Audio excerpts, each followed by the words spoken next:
ఉంది. ఏమండి యుద్ధం జరగాలంటే బాణం కావాలి. మరి ఆ బాణం మా చెల్లెనప్పుడు మీ దగ్గర గద ఉందండి?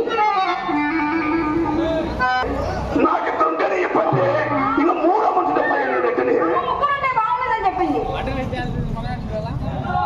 అన్న సీనన్న ఒక్కసారి అని చెప్పేవా? అయ్యా ముగ్గురు పని మంచి అసలు మీరు ఒకదాన్ని ఇంత దుర్మార్గమా? ఏదైనా చెప్పే నాకు చెప్పండి. చెప్తా గదిలోకి పోయిన తర్వాత ఈయన సోర్ణ చూసామనుకో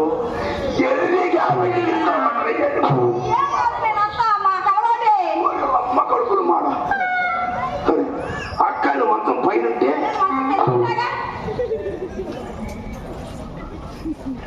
పోనీ అక్కని మొత్తం కిందంటే